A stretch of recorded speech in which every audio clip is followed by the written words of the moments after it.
Este é o Sol. Desde o ano 10.000 a.C., a história abunda em pinturas e escritos que refletem o respeito e a adoração dos povos por este astro. E é simples entender o porquê, com seu aparecimento todas as manhãs, trazendo visão, calor e segurança, salvando-os do frio e da escuridão da noite repleta de predadores. Sem ele, todas as culturas perceberam que não haveriam colheitas nem vida no planeta. Estas realidades fizeram do Sol o astro mais adorado de todos. Todavia, muitos estavam atentos também às estrelas. As estrelas formavam padrões que lhes permitiam reconhecer e antecipar eventos que ocorrem de tempos em tempos, tais como eclipses e luas cheias. Eles catalogaram grupos celestiais daquilo que conhecemos hoje como constelações. Esta é a Cruz do Zodíaco, uma das mais antigas imagens na história da humanidade. Ela representa o trajeto do Sol através das 12 maiores constelações no decorrer de um ano. Ela também representa os 12 meses do ano, as 4 estações, solstícios e equinócios. O termo zodíaco está relacionado com o fato das constelações serem antropomorfismos ou personificações, como pessoas ou animais. Por outras palavras, as primeiras civilizações não só seguiam o Sol e as estrelas, como também as personificavam através de mitos que envolviam seus movimentos e relações. O Sol, com seu poder de dar vida e de salvar, também foram personificados como se representasse um Criador ou um Deus. Deus Sol, a luz do mundo, o Salvador da humanidade. Igualmente, as 12 constelações representaram lugares de viagem para o Deus Sol e foram nomeados por elementos da natureza que aconteciam nesses períodos de tempo. Por exemplo, Aquários, o portador da água que traz as chuvas da primavera.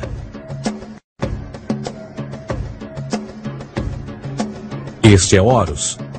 Ele é o Deus Sol do Egito de 3.000 a.C. Ele é o Sol antropomorfizado e a sua vida é uma série de mitos alegóricos que envolvem o movimento do Sol no céu.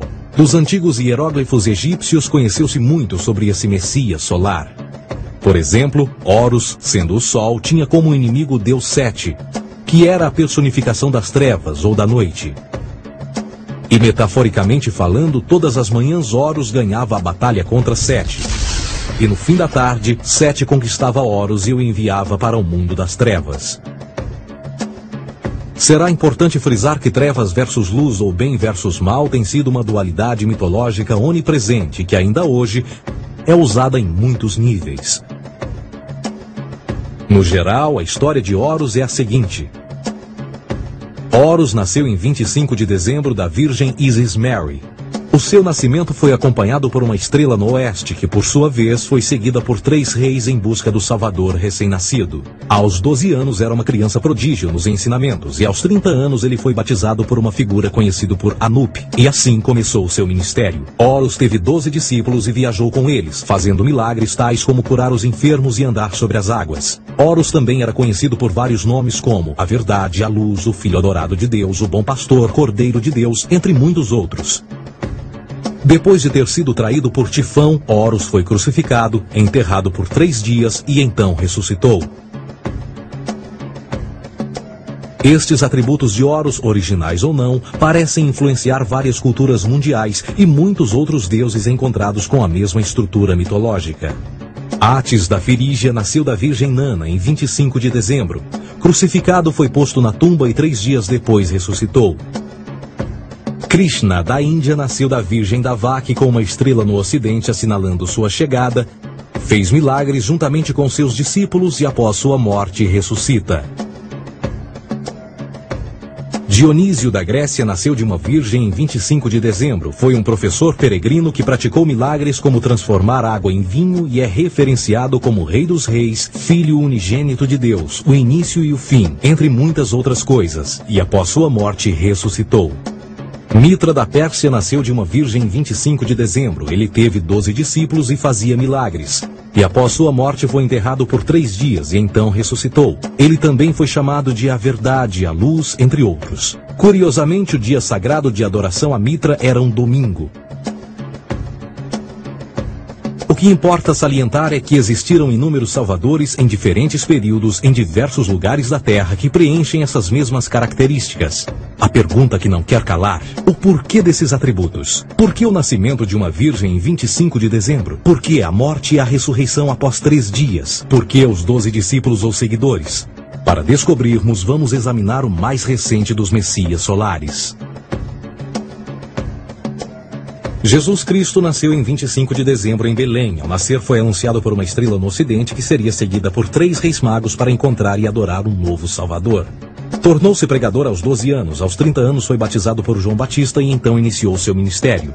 Jesus teve 12 discípulos que viajaram com ele praticando milagres como curar doentes, andar sobre a água, ressuscitar mortos. Ele também é conhecido como Rei dos Reis, o Filho de Deus, a luz do mundo, o início e o fim, o Cordeiro de Deus, entre muitos outros. Depois de ter sido traído por seu discípulo Judas por 30 moedas de prata, ele foi crucificado, posto em uma tumba e após 3 dias ele ressuscitou e ascendeu aos céus. Em primeiro lugar, a sequência do nascimento é completamente astrológica. A estrela no ocidente é Sírius, a mais brilhante do céu noturno, que a cada 24 de dezembro se alinha com outras 3 estrelas brilhantes no cinturão de Órion. Essas 3 estrelas brilhantes são chamadas hoje, como eram na antiguidade, 3 reis, 3 Marias no Brasil e Portugal. Os 3 reis e a estrela mais brilhante, Sírius, todas apontam para o nascer do sol em 25 de dezembro. Esta é a razão pela qual os 3 reis seguem a estrela a oeste em uma ordem que apontam ao amanhecer. O nascimento do sol.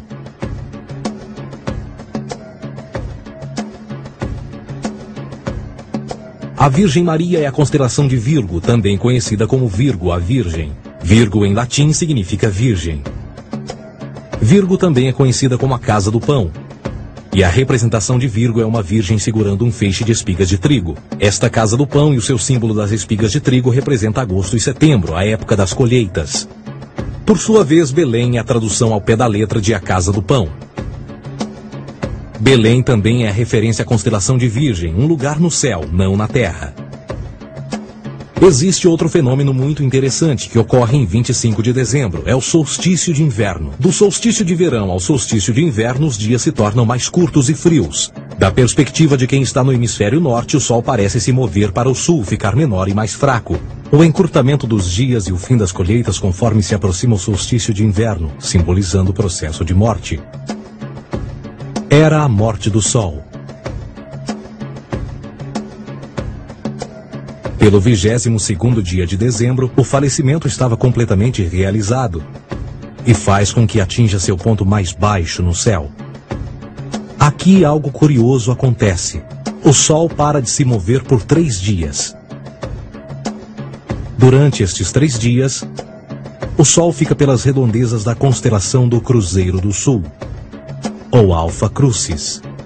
Depois desse período, em 25 de dezembro, o sol se move 1 grau, dessa vez para o norte, trazendo perspectiva de dias maiores, mais calor e a primavera.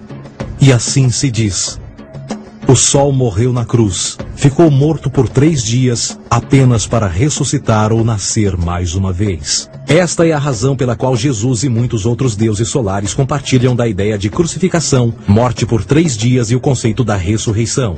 É o período de transição do Sol antes de mudar para a direção contrária no hemisfério norte, trazendo a primavera e assim a salvação. Todavia, eles não celebram a ressurreição do Sol até o equinócio da primavera, ou Páscoa. Isto é porque no equinócio da primavera o Sol domina oficialmente o mal, as trevas, assim como o período diurno se torna maior que o noturno. E o revitalizar da vida na primavera emerge. Agora, provavelmente, a analogia mais óbvia de todas neste simbolismo astrológico são os 12 discípulos de Jesus. Eles são simplesmente as 12 constelações do zodíaco com que Jesus, sendo o Sol, viaja. De fato, o número 12 está sempre presente ao longo da Bíblia.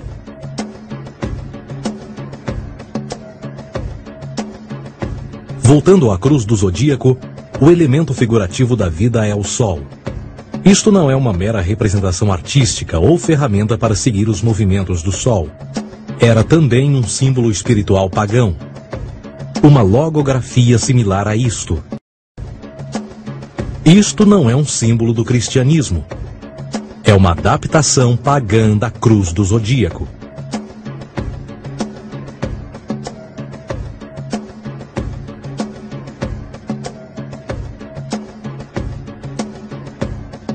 Esta é a razão pela qual Jesus, nas primeiras representações, era sempre mostrado com a sua cabeça na cruz.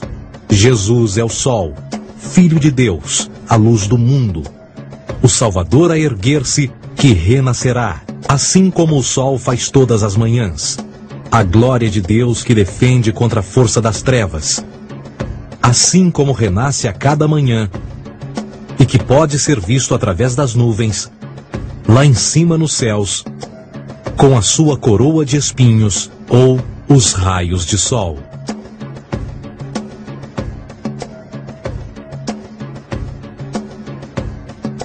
Agora, nas muitas referências astrológicas ou astronômicas na Bíblia, uma das mais importantes tem a ver com o conceito de eras. Através das Escrituras há inúmeras referências a essa era.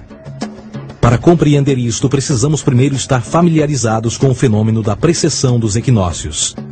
Os antigos egípcios, assim como outras culturas antes deles, reconheceram que aproximadamente de 2150 em 2150 anos, o nascer do Sol durante o equinócio de primavera ocorria num diferente signo do zodíaco. Isto tem a ver com a lenta oscilação angular que a Terra tem quando roda sobre o seu eixo. É chamado de precessão porque as constelações vão para trás, em vez de permanecerem no seu ciclo anual normal. O tempo que demora cada precessão através dos 12 signos é de 25.765 anos. Este ciclo completo é chamado também de Grande Ano, e algumas civilizações ancestrais sabiam disso. Referiam-se a cada ciclo 2.150 anos como Era. De 4.300 a.C. a 2.150 a.C. foi a Era de Touro. De 2.150 a.C. a 1 d.C. foi a Era de Áries. E de 1 d.C. a 2.150 d.C. é a Era de Peixes, a era que permanecemos nos dias de hoje. E por volta de 2150 entraremos na nova era, a Era de Aquários. Agora, a Bíblia refere-se por alto ao movimento simbólico durante 3 eras, quando se vislumbra já é uma quarta. No Velho Testamento, quando Moisés desce o Monte Sinai com os 10 mandamentos, ele está perturbado ao ver sua gente adorar um bezerro dourado. De fato, ele até partiu as pedras dos 10 mandamentos e disse a todos para se matarem uns aos outros para purgarem o mal. A maior parte dos estudiosos da Bíblia atribuem esta ira de Moisés ao fato de os israelitas estarem adorando a um falso ídolo, ou algo semelhante. A realidade é que o bezerro dourado é o Taurus, touro. E Moisés representa a nova era de Áries. Esta é a razão pela qual os judeus ainda hoje assopram com o chifre do carneiro. Moisés representa a nova era de Áries. E perante esta, todos têm de largar a velha. Outras divindades, tais como Mitra, marcam essa transição também. Um deus pré-cristão que mata o touro, na mesma linha simbólica. Agora Jesus é a figura portadora da era seguinte à de Áries, a Era de Peixes. O simbolismo de peixes é abundante no Novo Testamento, assim como Jesus alimenta 5.000 pessoas com pão e 2 peixes. No início do seu ministério, enquanto caminhava ao longo da Galileia, conhece 2 pescadores que o seguem. Agora reflita se voltar a ver um adesivo em formato de peixe escrito Jesus na traseira dos carros. Poucos sabem o que aquilo no fundo representa. É um simbolismo astrológico pagão para o reinado do Sol durante a Era de Peixes. Jesus assumiu também que a data do seu nascimento é também a data do início desta era. Em Lucas 22:10, quando Jesus é questionado se a próxima passagem será depois de ele ir embora, Jesus responde: Eis que quando entrardes na cidade, encontrareis um homem levando um cântaro de água. Segui-o até a casa em que ele entrar. Esta escritura é de longe a mais reveladora de todas as referências astrológicas. O homem que leva um cântaro de água é Aquários, o portador de água, que é sempre representado com um homem despejando uma porção de água. Ele representa a era depois de Peixes, e quando o Sol, Filho de Deus, sair da era de Peixes, Jesus, entrará na casa de Aquários, e Aquário é antes de Peixes na precessão dos equinócios. Tudo o que Jesus diz é que depois da era de peixes chegará a era de aquário.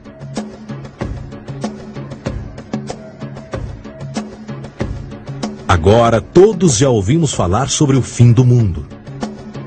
Deixando à parte o lado cartunista no livro de Apocalipse, a espinha dorsal nesta ideia surge em Mateus 28:20, onde Jesus diz: Eu estarei convosco até o fim do mundo, dos séculos em português. Contudo, na tradução inglesa da Bíblia, a palavra mundo está mal traduzida. A palavra realmente usada era aion, que significa era. Eu estarei convosco até o fim da era, o que no fundo é verdade. Jesus, como personificação solar de peixes, irá acabar quando o Sol entrar na era de aquário. Este conceito de fim dos tempos e do fim do mundo é uma má interpretação desta alegoria astrológica. Vamos dizer que aproximadamente 100 milhões de brasileiros acreditam que o fim do mundo está próximo. Além disso, o personagem de Jesus, literalmente e astrologicamente um híbrido, só demonstra o quão plágio do deus Sol Horus do Egito, Jesus é. Por exemplo, inscrito há 3.500 anos atrás, nas paredes do templo de Luxor, no Egito, estão imagens da Enunciação, da Imaculada Concepção, do nascimento e da adoração a Horus. As imagens começam com o anúncio à Virgem Ísis de que ela irá gerar Horus, que Nefe, o Espírito Santo, irá engravidar a Virgem, e depois o parto e a adoração, e que é não mais do que o milagre da concepção de Jesus. Na verdade, as semelhanças entre Horus e Jesus são flagrantes.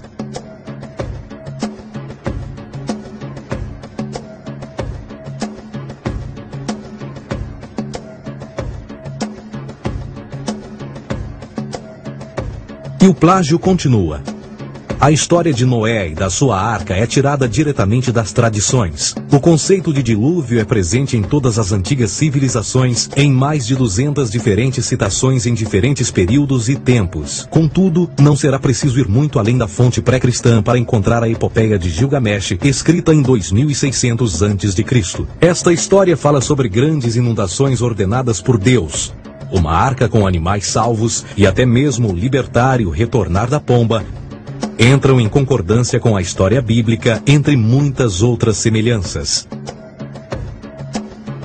E depois há a história plagiada de Moisés. Sobre o nascimento de Moisés, disse que ele foi colocado numa cesta de cana e lançado ao rio para evitar um infanticídio. Ele foi mais tarde salvo pela filha de um rei e criado por ela como um príncipe. Esta história do bebê numa cesta foi retirada do mito de Sargão de Acade por volta de 2250 a.C. Depois de nascer, Sargão foi posto numa cesta de rede para evitar um infanticídio e lançado ao rio.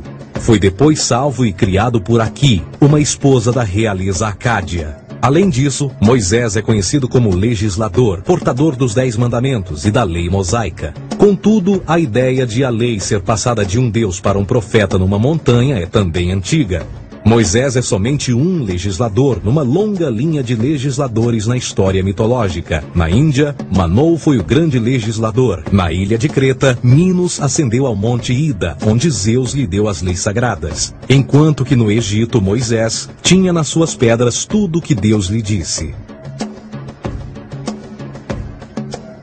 E no que diz respeito a estes 10 mandamentos, foram retiradas a papel químico do feitiço 125 do Livro dos Mortos do Antigo Egito. O que é que o Livro dos Mortos dizia? Eu nunca roubei, tornou-se tu nunca roubarás. Eu nunca matei, tornou-se nunca matarás. Eu nunca menti, tornou-se nunca levantarás falsos testemunhos. E por aí adiante. A religião egípcia é, no fundo, a base fundamental para a teologia judaico-cristã. Batismo, vida após a morte, julgamento final, imaculada concepção, ressurreição, crucificação, a arca da aliança, circuncisão, salvadores, comunhão sagrada, dilúvio, Páscoa, Natal, a passagem e muitas outras coisas e atributos são ideias egípcias, nascidas muito antes do cristianismo ou judaísmo.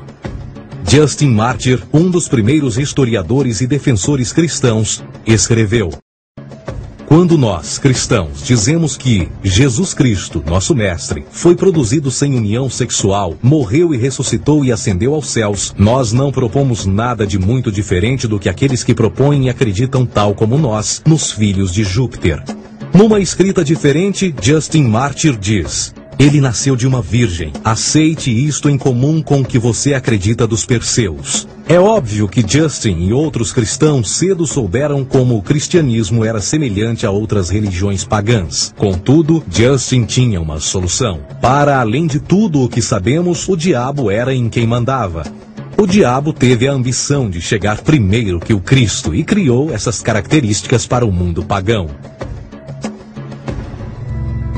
Fundamentalist Christianity, fascinating. These people actually believe the world is 12,000 years old. Swear to God. I actually asked one of these guys, okay, dinosaur fossils. He says, dinosaur fossils? God put those here to test our faith.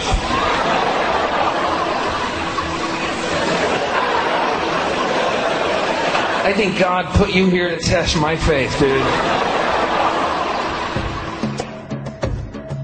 A Bíblia não é nada mais do que um híbrido literário astroteológico, tal como todos os mitos religiosos que os antecederam. De fato, o aspecto da transferência de atributos e umas personagens para as outras é facilmente reconhecida no próprio livro em si. No Antigo Testamento há a história de José.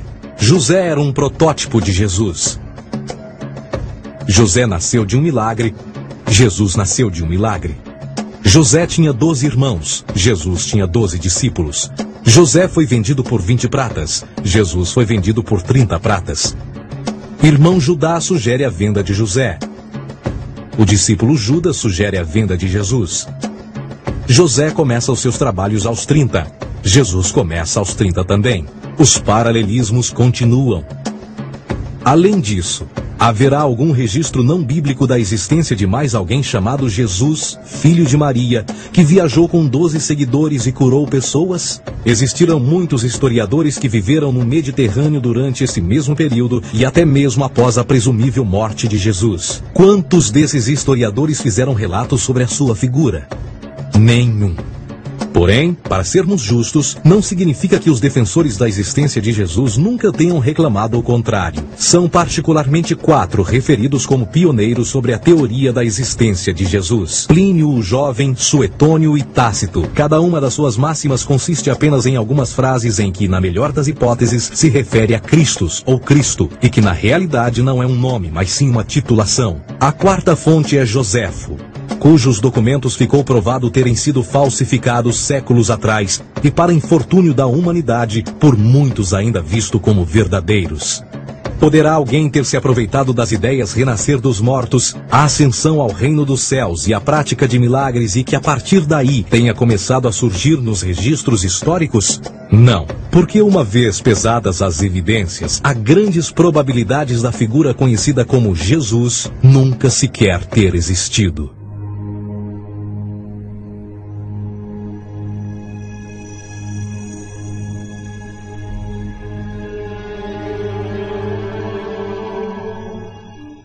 We don't want to be unkind, but we want to be factual.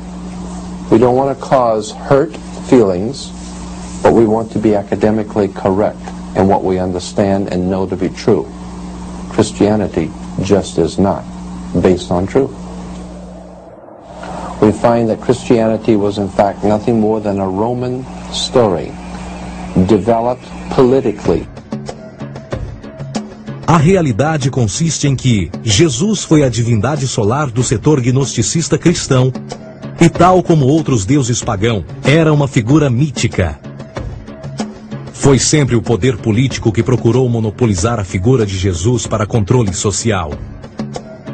Por volta de 325 d.C., em Roma, o imperador Constantino reuniu o Concílio Ecumênico de Niceia e foi durante esta reunião que as doutrinas políticas com motivação cristã foram estabelecidas e assim começou uma longa história de derramamento de sangue e fraude espiritual. E nos 1600 anos que se seguiram, o Vaticano dominou politicamente e com mão de ferro toda a Europa, conduzindo-a a um período de obscurantismo, onde o conhecimento era apenas um privilégio da Igreja, as Cruzadas e a Santa Inquisição. cristianismo, bem como todas as crenças teístas, são a fraude desta era. Serviu para afastar os seres humanos do seu meio natural e da mesma maneira uns dos outros. Sustenta a submissão cega do ser humano à autoridade. Reduz a responsabilidade humana sob a premissa de que Deus controla tudo e que, por sua vez, os crimes mais terríveis podem ser justificados em nome da perseguição divina. E o mais importante, dá o poder àqueles que sabem a verdade e usam o mito para manipular e controlar sociedades.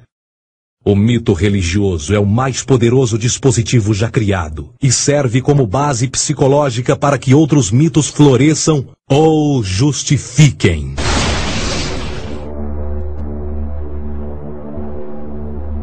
A myth is an idea that, while widely believed, is false. In a deeper sense, in the religious sense, a myth serves as an orienting and mobilizing story for a people. The focus is not on the story's relation to reality, but on its function. A story cannot function unless it is believed to be true in the community or the nation. It is not a matter of debate. If some people have the bad taste to raise the question of the truth of the sacred story, the keepers of the faith do not enter into debate with them. They ignore them or denounce them as blasphemers.